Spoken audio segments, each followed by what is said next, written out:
Hi hello வணக்கம்.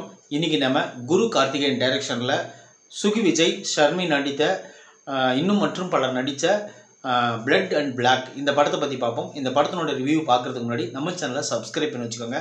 அப்போ தான் நான் போடுற வீடியோ உங்களுக்கு வந்து கிடைக்கும். இந்த படத்தினோட ஸ்டோரி என்னென்னு பார்ப்போம். இந்த படத்தினோட ஸ்டோரி என்னென்னு பார்த்தீங்கன்னா, ஒரு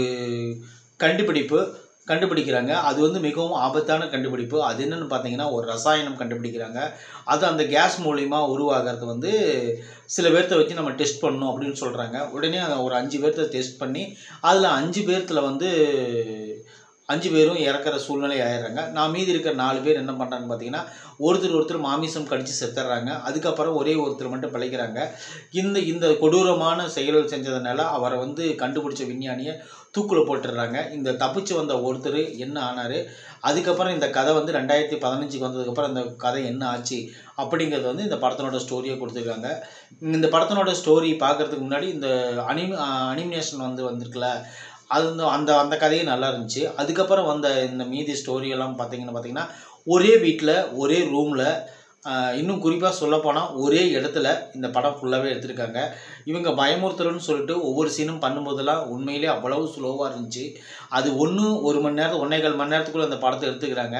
அந்த 1.25 மணி நேரம் கூட இவங்க சுறுசுறுப்பாக காட்டணும் அப்படின்னு நினைக்கல. என்னென்னு பார்த்தீங்கன்னா, அந்த ஒரு எம்எல்ஏவோட பொண்ணு அவங்க வந்து ஒரு லவரோட ஒரு காட்டேஜில் போய் தங்குறாங்க. அதுக்கப்புறம் அவங்க கடத்தப்படுறாங்க. கடத்தப்பட்ட உடனே அவங்க ஒரு பெட்டியில் அடைச்சி வைக்கிறாங்க. அதிலிருந்து தப்பிச்சு வந்து என்ன ஆனாங்க அப்படிங்கிறத இந்த படத்தினுடைய மொத்த ஸ்டோரியை கொடுத்துக்கிறாங்க. ஆனால் அந்த ஸ்டோரி வந்து நீங்கள் வந்து ஸ்க்ரீன் பிளே இல்லாதனால, ரொம்ப ஸ்ட்ராங்காக இல்லாதனால இந்த கதை வந்து ரொம்ப ஸ்லோவாக இருந்த மாதிரி நான் ரொம்ப ஃபீல் பண்ணேன்.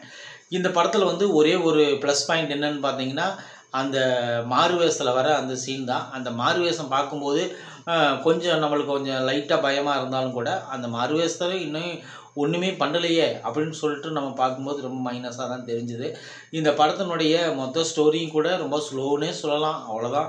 ஏன்னா வேறு இன்னும் செய்ய முடியாது. பட்ஜெட் படம் போல் இருக்கு. அவ்வளோதான் எடுக்க முடியும். அப்படி தான் எடுத்திருக்காங்க. இந்த படம் வந்து இன்னும் கொஞ்சம் நல்லா பெட்டராக எடுத்திருந்தா இந்த கதை நல்ல கதை. ஆனால் எடுக்கப்பட்ட விதம் வந்து கொஞ்சம் ஸ்லோவாக இருந்ததுனால இந்த படமும் கொஞ்சம் ஸ்லோவாக போயிடுச்சு. அதுதான் உண்மை. இந்த படத்துக்கு வந்து நம்ம என்ன மார்க்கிங் கொடுக்குறதுன்னு எனக்கே தெரியல. 40 to 45 மார்க்குள்ளே கொடுக்கலாம்.